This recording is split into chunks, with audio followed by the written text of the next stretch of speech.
आप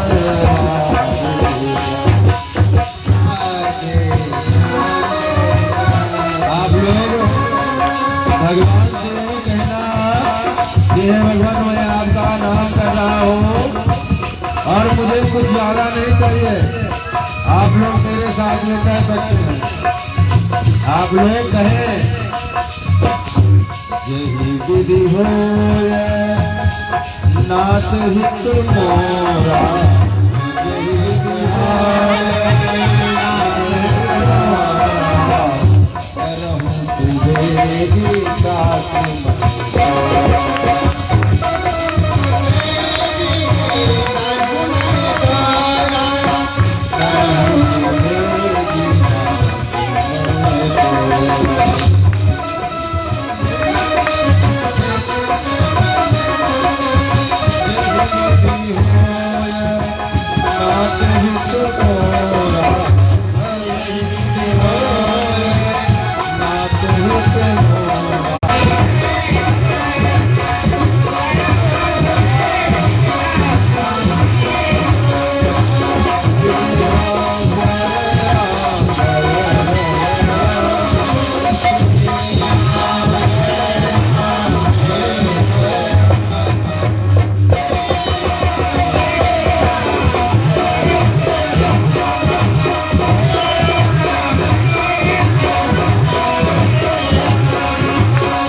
पहुंच गए कि हे महाराज, कथा बहुत लंबे हम 60 में चलेंगे।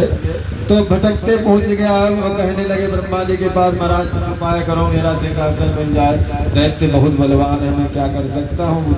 तो कहा कि आपको जीतना है तो अमर हो जाओगे तो तुमको कोई परास्त नहीं कर पाएगा, और परास्त नहीं हो पाओगे तो तुम स्वर्गाधिपति बन जाओगे, स्वर्गाधिपति बन जाओगे। अब इंद्र यही सोचने लगा कि चलो अब बृहस्पति को साथ में लिया, ब्रह्मा जी ने समझाया और दैत्यों के पास में गया मित्रता के लिए कि भाई हम दोनों भाई भाई हैं, तुम हम भाई आप भाई, दोनों भाई भाई हैं, तो ऐसा करते हैं। बोले क्या करते हैं? बोले सिंधु मंथन किया जाए, सिंधु कुछ प्राप्त हो जाएगा। बोले क्या मिलेगा?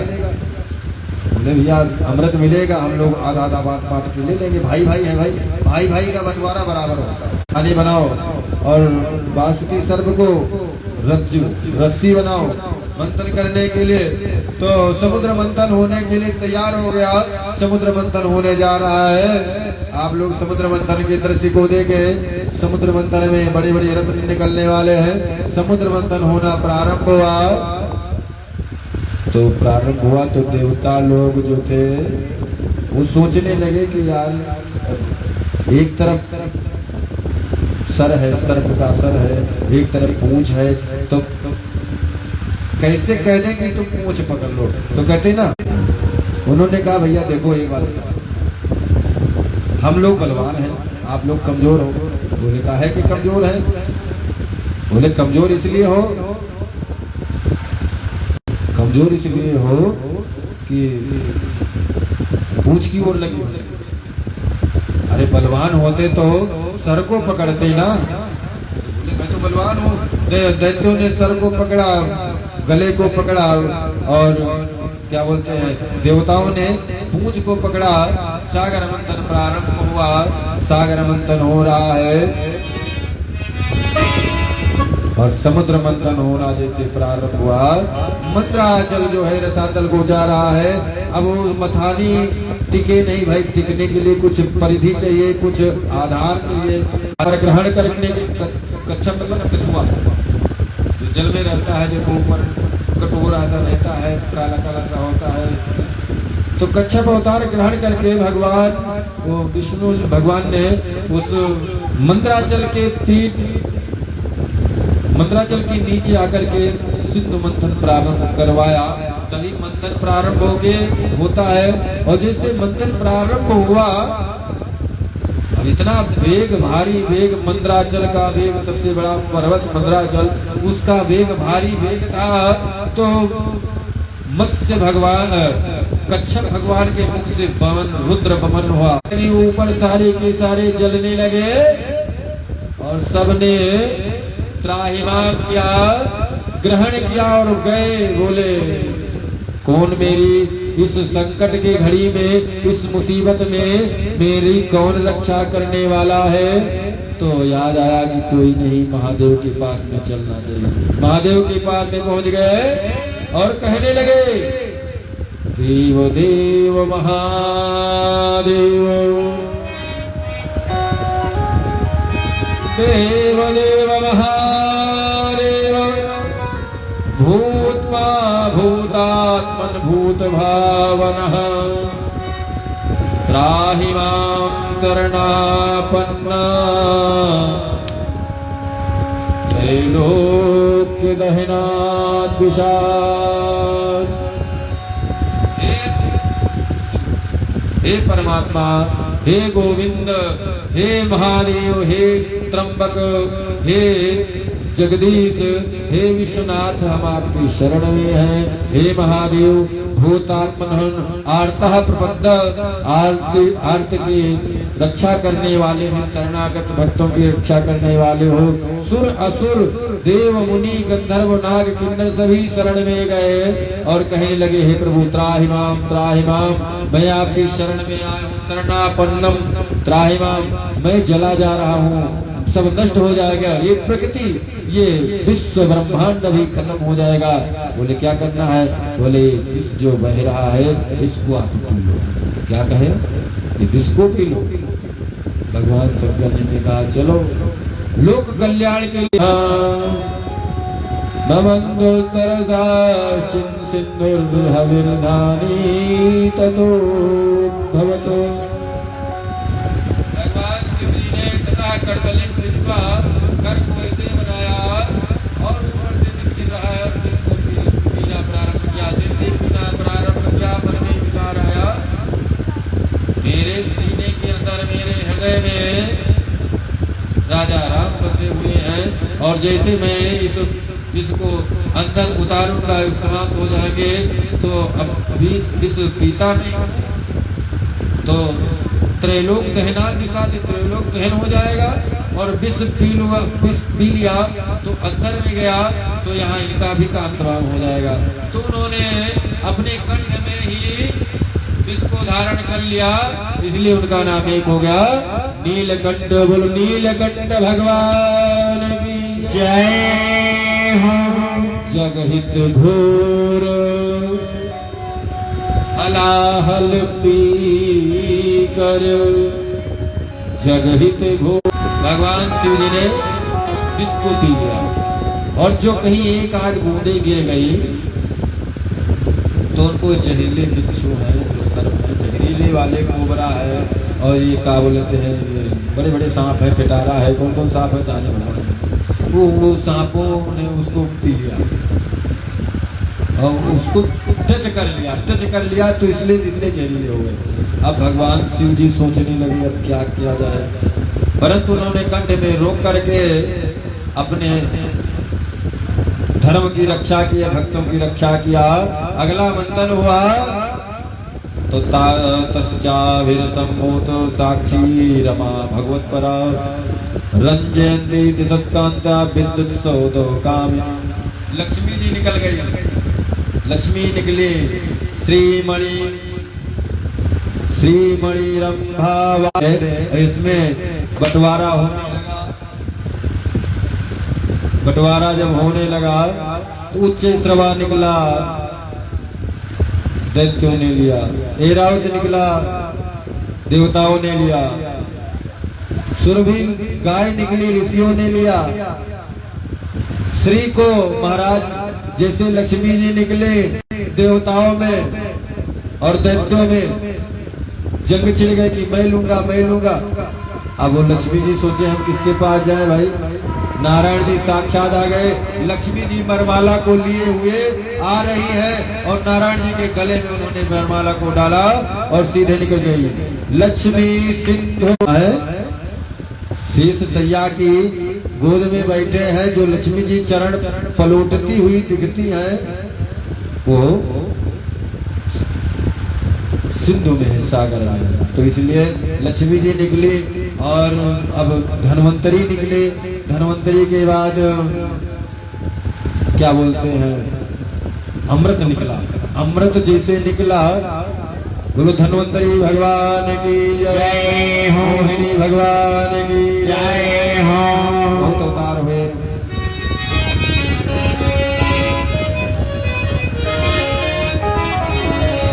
इधर भगवान लक्ष्मी जी के साथ में अपने धाम को गए।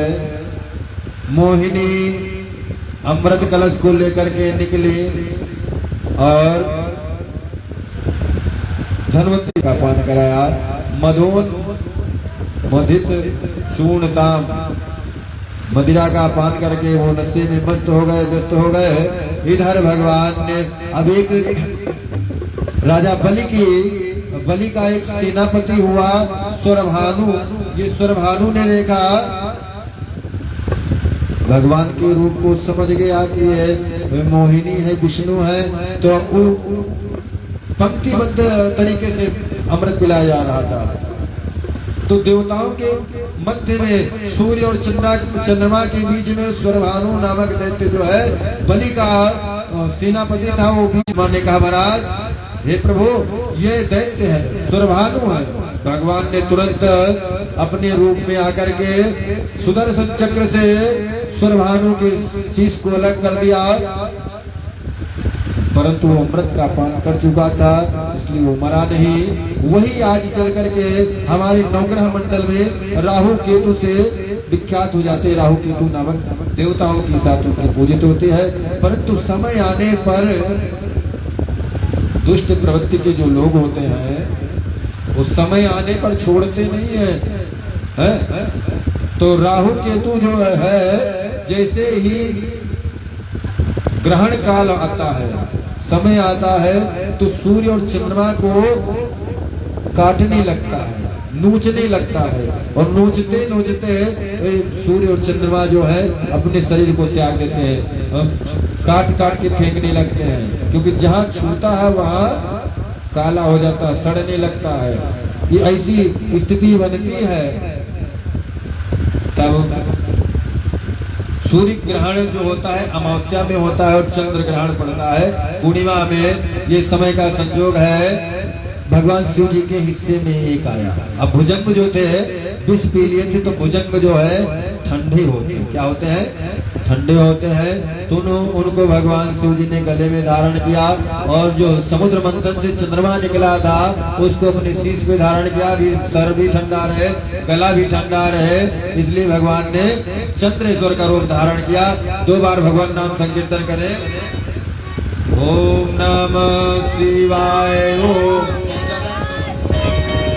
ओम नमः शिवाय, ओम नमः शिवाय, हर हर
जी प्रसन्न हुए, सभी लोग चले गए। पर युद्ध संग्राम चालू हुआ। संग्राम में इस बार जो है दैत्य पराजित हुए, इंद्रादि देवता जीते, स्वर्ग अधिपति बन गए, स्वर्ग में बैठ करके राज्य करने लगे। उस समय शुक्राचार्य ने मृत संजीवनी विद्या से दैत्यों को पुनः जीवित किया। अब इस बार शुक्राचार्य ने यज्ञ की रचना कर दिया कि तप बल रचे प्रपंच विधाता। तप का प्रभाव है और उन्होंने अपने शिष्य बलि के लिए यज्ञ आयोजन कर दिया। यज्ञ करने लगे, बड़ा अच्छा यज्ञ चल रहा है। यज्ञ करते करते 1वां यज्ञ होने वाला था पूर्ण, तो इधर देवताओं को चिंता होने लगी। देवताओं को चिंता होने लगी कि यज्ञ कहीं पूरा हो जाएगा तो हम तो हार जाएंगे, फिर मेरी तो दुर्दशा हो जाएगी। देवताओं की आराधना को सुन करके ये लोग गए कश्यप मुनि के पास, माता अदिति के पास। माता आप ही कल्याण कर सकती हो, भगवान विष्णु की आराधना किया। और कश्यप के घर में कश्यप नंदन भगवान आज वामन भगवान रूप धारण करके प्रकट हो रहे हैं। श्रवण द्वादश्याम भगवान ने वामन रूप धारण किया। बोलो वामन भगवान श्रोणायाम श्रवण द्वादश्याम मुहूर्ते तदिते प्रभु सर्वे नक्षत्र ताराद्य चक्रुस्तज्जन्मो दक्षिणम्। भगवान भादव महीने में श्रावण द्वादशी में अभिजीत मुहूर्त में प्रकट हो जाते हैं। और कैसे हैं, ब्राह्मण कुल में जन्म लिए हैं। ये भगवान का बहुत बड़ा अवतार है। हम ब्राह्मणों पर उपकार करने के लिए उन्होंने ब्राह्मण कुल में भगवान का अवतार लिया। तम बटुम वामनम दृष्ट्वा मोदमानं महर्षयः कर्माणि कारयामासु पुरुषकृत्य प्रजापतिम्।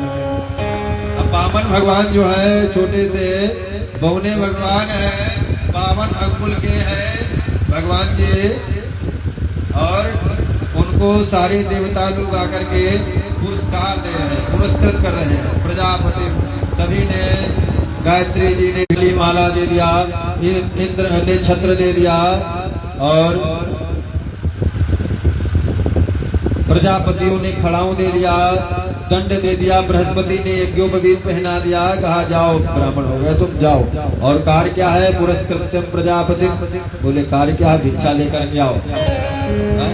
यज्ञोपवीत के बाद लोग भिक्षाटन करते हैं ना, सब लोग जानते हैं। ब्राह्मण लोग हैं जब होते हैं तो भिक्षा के टन किया। आचार्य कहते हैं जाओ भिक्षा मांग के ले आओ। कहते हैं क्या भिक्षा मांगना है, बोले बहुत ही भिक्षा में दे।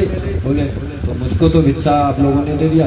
बोले ये भिक्षा नहीं, तुमको भिक्षा के लिए जाना है राजा बलि के, जहाँ राजा बलि यज्ञ कर रहे हैं, तुम जाओ वहां से लेकर के आओ।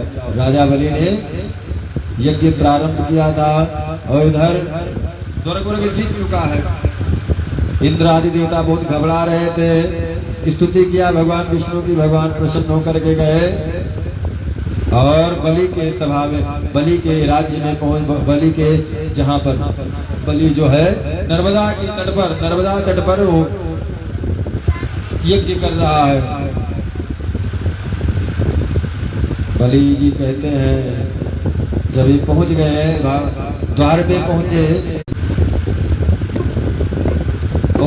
भवति भिक्षा में देहि राजन, भवति भिक्षा में देहि। करने करने जपन जना द्वार पे भिक्षा की गुहार लगाई, अलग जगाए, भिक्षा की अलग जगाई। धीरे धीरे तो दूतों ने राजा बलि को बताया कि देखो महाराज एक भिक्षुक आया है, एक ब्राह्मण आया है भिक्षा के लिए। तो बोले कि उसको लेकर के आओ। मेरे यज्ञ में कोई भिक्षुक याचक आ जाए, याचक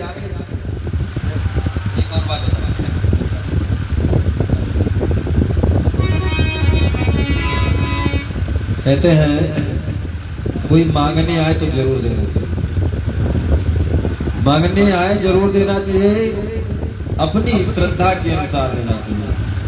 ऐसा नहीं कोई मांगने आए कि मैं तुम्हारा ये घर लूंगा, द्वार लूंगा, दुकान लूंगा, मकान लूंगा, है ऐसा कुछ नहीं। उसको भिक्षा देना चाहिए, उसको जैसी यथा उचित। इसलिए ध्यान देने योग्य विषय है कि भगवान आज भिक्षुक बन गए हैं भिक्षा के लिए। तुलसी इस संसार में सबसे मिलिए धाय, और ना जाने किस भेष में नारायण मिल जाए। नारायण कब कहाँ से कैसे आ जाए, है? इसलिए तो कहते हैं मांगन ते मरना भला, है? मांगन ते मरना भला, जही घर मांगन जाए, और उनते पहले वह मरे, जिन मुख निकसत नाय। मांगने वाले को यथाउचित देना चाहिए, उसकी अवहेलना नहीं करना चाहिए। अच्छा एक बात और है, कोई स्थिति परिस्थिति बन जाती है जब नहीं देने योग्य होते या नहीं दे सकते, हमारे पास कुछ नहीं होता है, परंतु कुछ लोग ऐसे भी होते हैं मांगने वाले के पेट को लात मार देते हैं। कहते हैं कोई आ गया, तुम तो हट्टे हो, कट्टे हो, कमाने धमाने वाले हो, जाओ कहीं मजदूरी धतूरी करते तो 4 पैसा मिलता, कहाँ मांगने के लिए आ गए हम, ऐसा कह देते हैं। तो इस प्रकार उसकी आत्मा को ठेस लग जाती है, किसी की आत्मा को ठेस नहीं लगना चाहिए। इसलिए जो यथाउचित हो सके तो बलि पहुंचता है और हाथ जोड़ करके कहा कि हे ब्रह्मन स्वागतम ते नमस्तुभ्यं ब्रह्मन् किं करवामते। ब्रह्मर्षीणां तपः साक्षात् मन्ये त्वारे वपुरधरम्। हे आपके तेज के आगे हम टिक नहीं पा रहे हैं, आप इतना आपका तेज है, आपका तपस्या का प्रभाव है, आपके मुखड़े पर आपके तेज आंखों की रोशनी बता रही है कि आपके अंदर सैकड़ों सूर्य की प्रतिभा छिपी हुई है। बपुरधरम, आप इस धरा पर, इस भूमि पर बलि के यज्ञशाला में आने के लिए आपका बहुत बहुत स्वागत है, बहुत बहुत सत्कार है, बहुत बहुत अभिनंदन है, वंदन है। हे प्रभु, मैं आपकी क्या सेवा कर सकता हूँ, आपको क्या चाहिए? सोचने लगे कि अभी से कुछ कहूंगा, जब ज्यादा प्रकट इच्छा हो जाए मांगने की, देने की, तब कहना चाहिए। वामन भगवान कुछ नहीं बोले,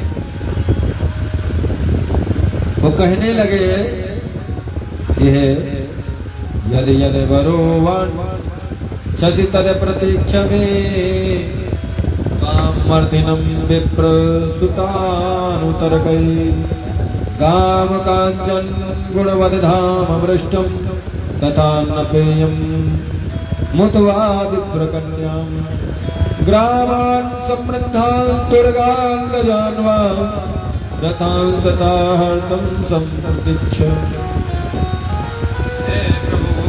हे ब्राह्मण देवता, हे आचार्य, तपोमूर्ति मैं तुमको देना चाहता हूँ। बोले मैं तुमको सोना ले लो, चांदी ले लो, हीरा मोती ले लो, धन ले लो, दौलत ले लो, बड़े बड़े गांव ले लो, हमारे राज हैं, जो गांव में जिस घर हाथ कर दोगे वो आपका हो जाएगा। और मैं यहाँ तक के लिए आपके जैसे आप बहुने हैं वैसी बहुनी कन्या को देख करके तुम्हारा विवाह भी कराऊंगा। संप्रतीक्ष में भगवान कुछ नहीं बोलने, कहने लगे। अब कहते हैं देखो एक बात और बताएं, आपके पिता जो थे विरोचन बहुत बड़े दानी थे, है? और दानी थे। अब बलि इधर वार्ता कर रहा है, उधर शुक्राचार्य ने देखा, अरे कौन आ गया, इतना समय कैसे लगा दिया बलि ने ब्राह्मण के सत्कार में। तो जब शुक्राचार्य ने देखा कि अरे ये तो विष्णु है, स्वयं साक्षात विष्णु, तो आए और कहने लगे कि हे राजन, तुम इनको कुछ देने को मत कहिए, ये साक्षात नारायण है। शुक्र कहते हैं ये नारायण है, इनको देने को मत कुछ कहिए। बलि कहता महाराज ये नारायण है तो कोई बात नहीं, ये नारायण है तो आज ये संसार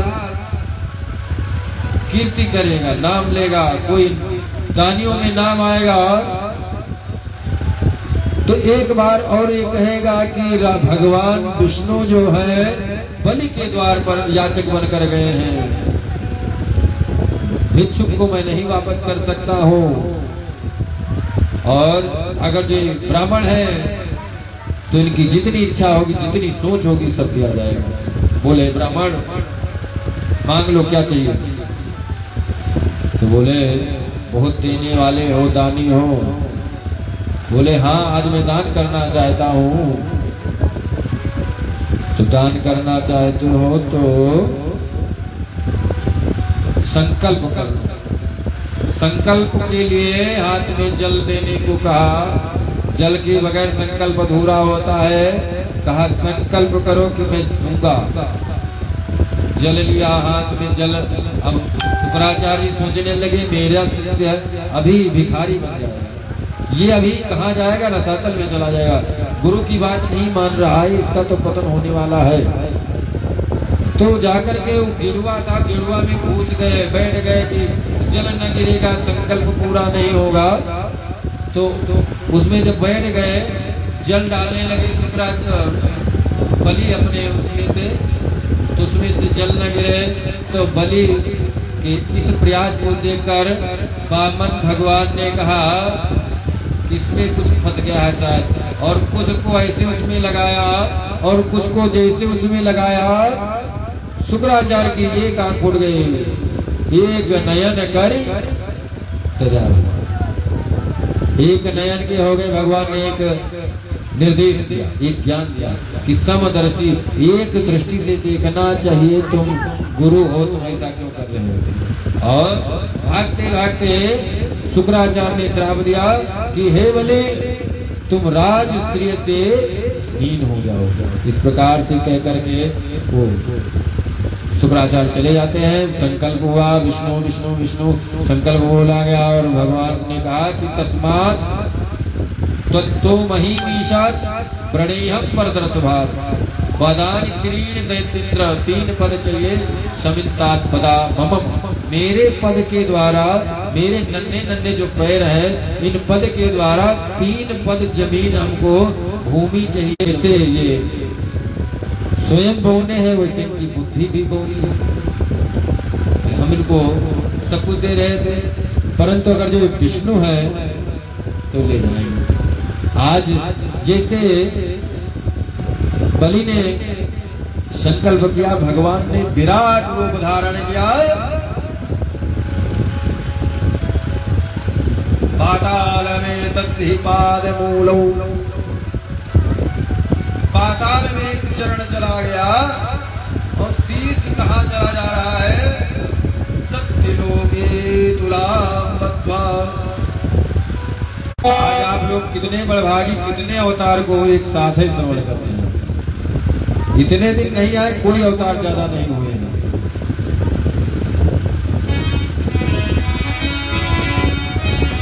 बलि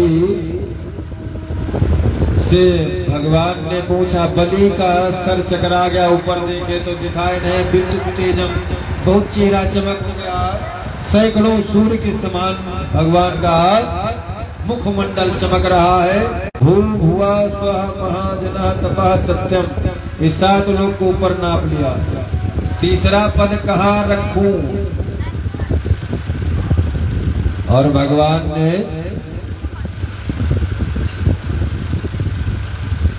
नागपाश में बलि को मारा। बलि को नाग पास में बांध लिया और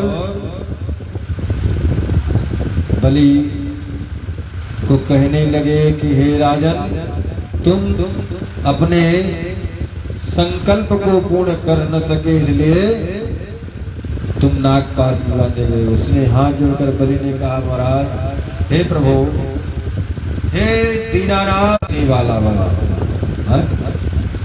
धन का मालिक बड़ा होता है कि धन बड़ा होता है? बोले धन का मालिक बड़ा होता है। तो बोले पदम शीर्षम, मेरे शीश पे तीसरा पैर आप रख लिया।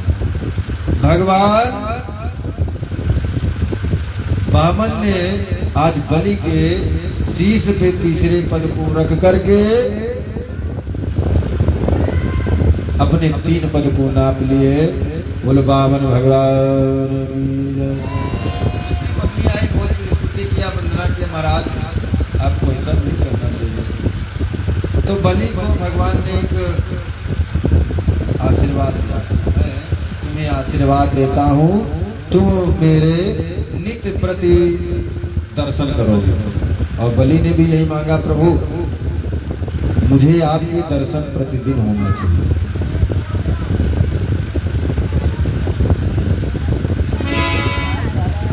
12 बज जाएगा, आप लोग थोड़ा हाथ दे दीजिए।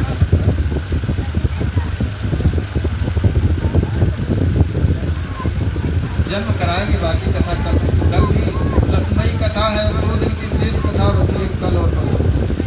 आनंद का समय है, आनंद सिंधु का समय है, सूख जाएगा फिर तो वो रोज का वही काज है। वैसे भी कुछ समय ऐसा चल रहा था कि रोज नहीं आता।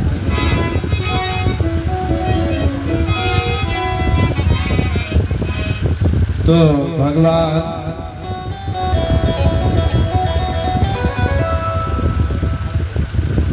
भगवान ने बलि को आशीर्वाद दिया, वरदान दिया कि बलि तुम क्या चाहते हो? तो बलि ने कहा, प्रभु मैं कुछ नहीं चाहता हूँ, मैं यही चाहता हूँ कि मेरे मन में कभी मांगने की इच्छा न हो। और तुम देना क्या चाहते हो प्रभु? तुम आज खुद मेरे दरवाजे पर भिक्षुक बन करके आए, तुम हमें क्या दोगे? बोले बात, भक्त और भगवान में कुछ बटा नहीं, कोई अंतर नहीं, कुछ छिपा नहीं है।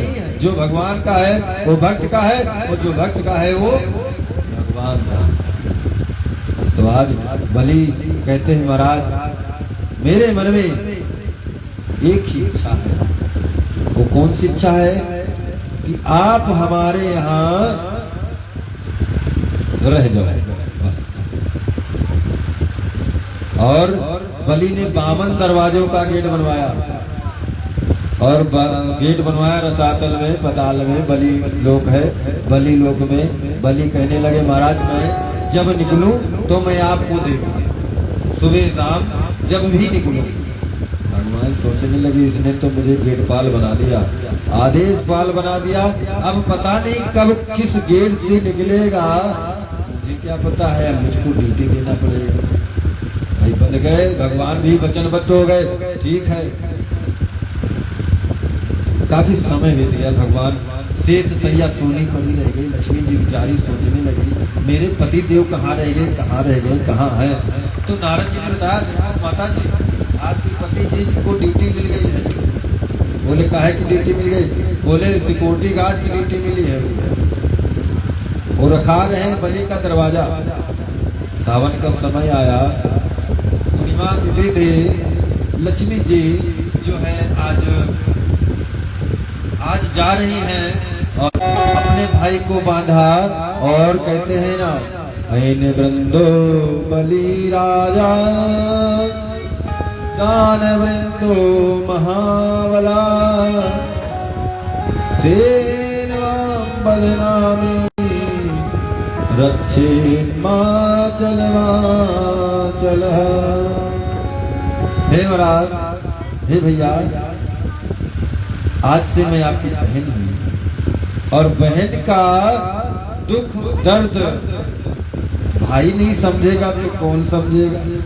बोले हाँ सत्य है, भाई की बात तो बहन की बात भाई और भाई की बात बहन ही मानता है। तो बोले मुझे मेरी रक्षा करो, मेरे आंचल की रक्षा करो। बोले आंचल की रक्षा? बोले हाँ, मेरे आंचल की रक्षा करो। मैं तुमसे कुछ मांगूंगी।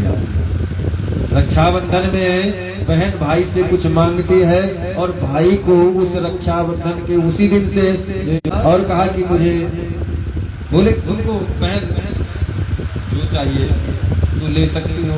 बोले क्या चाहिए?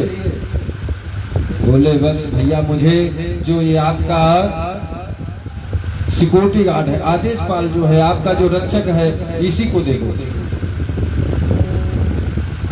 बलि समझ गए, वाह, अब भगवान विष्णु बन गए जीजा, बलि के हो गए जीजा। तो जैसे मिलो प्रभु राजा बलि को, जैसे मिलो प्रभु राजा बलि को, दर्शन देख सकारे।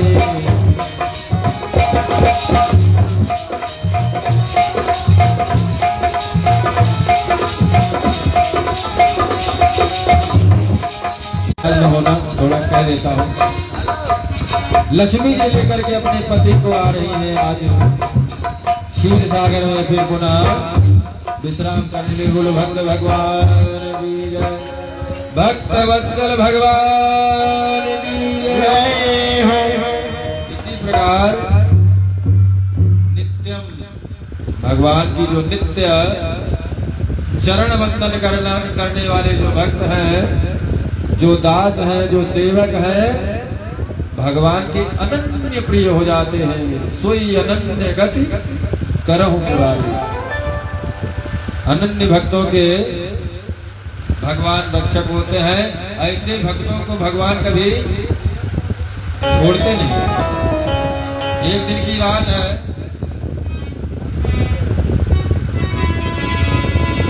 श्री सुखदेव जी कहते हैं भगवान ने एक अवतार लिया। भगवान ने, एक दिन की बात है, एकदा कृतमालायां कुर्वतो जलतर्पणम् तस्याञ्जल्योदके कचित् क्षपरे काव्यपत्यत।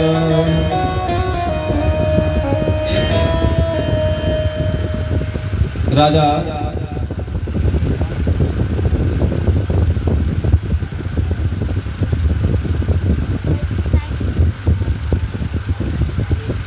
राजा जो थे वो कृतमाला नदी में भगवान की आराधना कर रहे थे। तो उनके हाथ में एक छोटी सी मछली आ जाती है और मछली को लेकर के वो अपने महल में आ गए। थोड़ा सत्यरथ नाम के राजा है और ये मछली को लेकर के अपने महल में आए और उसको कहा कि छोटी सी मछली है, आ गई है, तो इसको हम अपने महल में रखेंगे। और उसको एक छोटे से पात्र में रखा। धीरे धीरे वो मछली दिन पर दिन बढ़ने लगी। एक ही दिन में कितना बड़ा आकार कर लिया। उनके महल में जो है, जो महल में कोई जगह नहीं बची। तो राजा समझ गए कि कोई ये दिव्य मछली है। जाकर के पूछा तो उस मछली ने कहा, महाराज जहाँ से आप मुझको लेकर के आए हैं वहीं पर छोड़ दीजिए। राजा ने एक गलती किया था कि कुछ छोटी सी मछली है, तो मछली ने अपना रूप बढ़ा करके दिखा दिया कि बचाव कर लीजिए, अपनी कुछ सामग्रियों को लेकर के, नौका को लेकर के निकल जाइए। मैं मत्स्य रूप धारण करूंगी, मत्स्य रूप धारण करूंगा। आप मेरी सीख में अपनी नौका को बांध देना, प्रलय का समुद्र थम जाएगा। फिर प्रलय पयति धातु सुप्त शक्तिर्मखेभ्यः श्रुतगणमपनीतं प्रत्युपादत्य हत्वा। इसलिए सृष्टि पूर्ण रूप से समाप्त नहीं होनी चाहिए। मैं मीन रूप धारण करके भगवान ने मत्स्य रूप धारण किया और प्रलय दर्शन कराने के बाद राजा सत्यव्रत को दर्शन दिया। सत्यव्रत राजा ने दर्शन दिया। इन्हीं से फिर से सृष्टि प्रारंभ हो जाती है, प्रलय का बादल शांत हो जाते हैं। अब नवम स्कंद में प्रवेश करेंगे। इसी में सूर्यवंश और चंद्रवंश की कथा की बड़ी लंबी कथा चली जा रही है। तो कहते हैं ब्रह्मा से, नारायण से ब्रह्मा और ब्रह्मा से विवस्वान सूर्य और विवस्वान सूर्य से इक्ष्वाक मृग सल्याति धृष्ट करुष्कान है नभग अम्बरीश सब कथा चली आ रही है। इन्हीं के वंश में भगीरथ हुए जो गंगा जी को लेकर के आए और गंगा जी को लेकर के आए थे और इन्हीं के वंश में भगवान श्री राम जी का अवतार हुआ। आओ थोड़ा दर्शन करेंगे। बहुत छोटे समय में छोटा छोटा दर्शन करके हम निकलेंगे।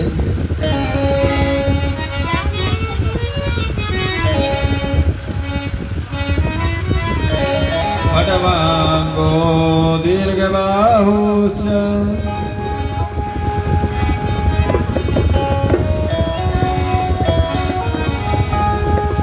एक भगवान खड्वांग के पुत्र दीर्घबाहु के अज और अज के दशरथ हुए। दशरथ के पुत्र दशरथ को कोई संतान नहीं, काफी समय बीत गया, चौथापन आ गया, बुढ़ापे के आसार नजर आने लगे। आइए दो बार नाम संकीर्तन करते हैं। बोलो गोविंद भगवान।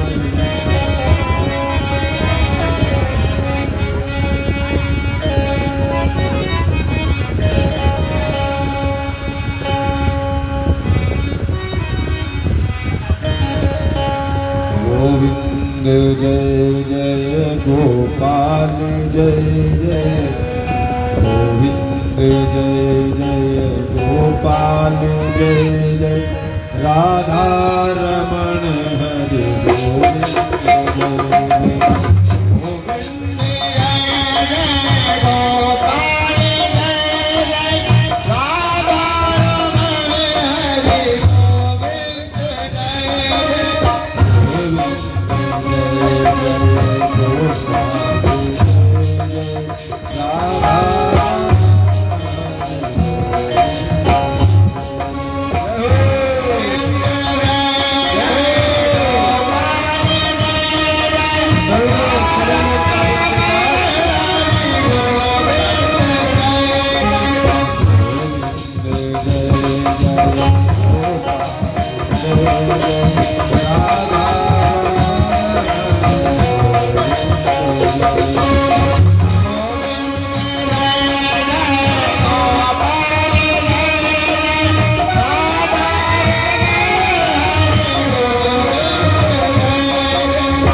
रसो ऐसा, आज रस ही रस है।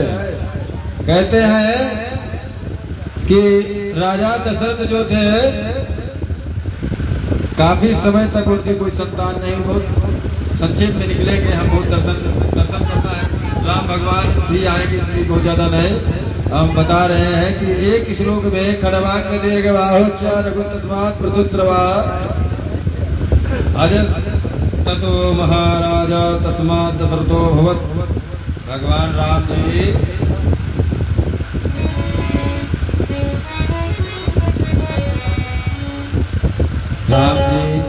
जो है, राम जी की कृपा भी प्राप्त करना जरूरी है कि राम कृष्ण तो एक है।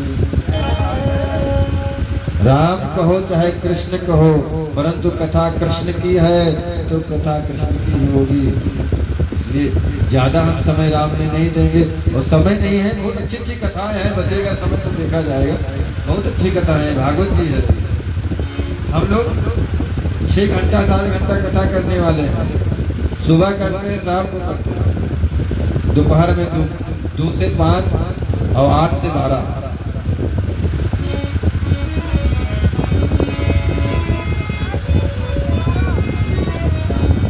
तो भगवान राम जी जो है गुरु प्रसाद से प्राप्त हुए। भगवान जो राम जी का जन्म हुआ, राम जी प्रकट हुए तो कैसे प्रकट हुए?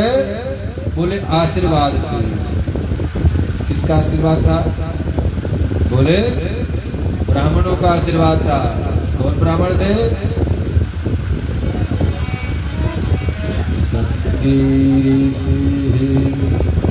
वशिष्ठ बुलावा। तो शुरू के 4 भाग करके अर्ध भाग कौशल्य लीधा, उभय भाग आधे कर लीधा। तो इस प्रकार से आगे बढ़ते गए। उस चरु से भगवान की कृपा से राजा दशरथ जी को 4 पुत्र हुए, राम लक्ष्मण भरत शत्रुघ्न। और दोनों में बड़ा प्रेम था, जोड़ी लगी रहती थी, राम लक्ष्मण जी के साथ में और भरत शत्रुघ्न भरत जी के साथ में लगे रहते थे। सुमित्रा को 2 पुत्र हुए, कैकेयी को 1 पुत्र हुआ, कौशल्या को 1 पुत्र हुआ। 3 रानियां थी राजा दशरथ को। इस प्रकार से भगवान जी कहते गुरुवर्ते त्यक्त राज्यो। गुरु की आज्ञा से राज्य को त्याग करके छोटी ही अवस्था में गुरु के साथ में वो के साथ में चारों भाइयों के साथ में विवाह करके लौट करके आ जाते हैं। बोलो रामचंद्र भगवान की जय। सब जग रहे हैं, ये भक्त हैं। भक्त बड़ा कि भगवान है? अरे तो ठीक है, घूम आवे तभी तो दर्शन मेला होगा भाई।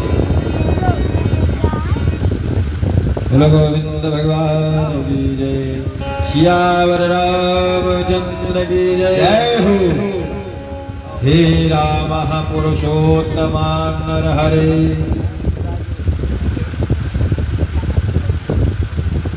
तुम गा दियो, गा दो। आजा भैया, एक मास्टर साहब ये गा दियो। आजा।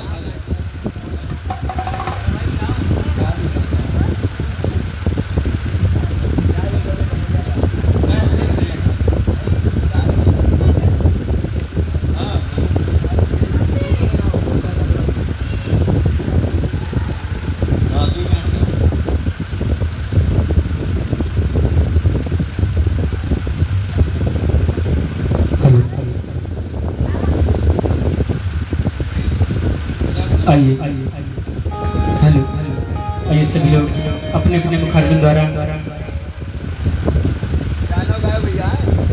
भगवान के पावन नामों का उच्चारण करेंगे केवल 2 मिनट, क्योंकि हम और आपका मन जो विचलित हो जाता है, तो इसको पवित्र करने के लिए आइए 2 बार भगवान का नाम पवित्र करते हैं अपने मन को, अपनी बॉडी को।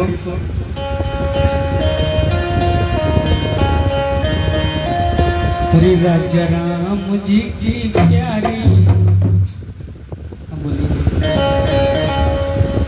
हरे राजा राम जी की प्यारी राजधानी लागे, हरे राजधानी लागे मोहे मीठो मीठो सरजू जी को पानी।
जय हो। बोलिए सच्चे दरबार की जय हो। भाई सभी लोग तालियां बजाते हैं हमारे छोटे बच्चे के लिए, क्या बात है। मेरी झोपड़ी के भाग आज खुल जाए मेरा भाई।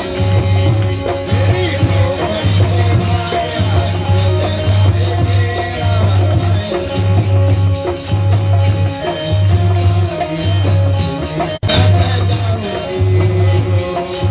आएंगे तो आगे न सजाओगे, मेरा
ताली हो जाए, जोरदार ताली हो जाए एक बार भाई बच्चे के लिए।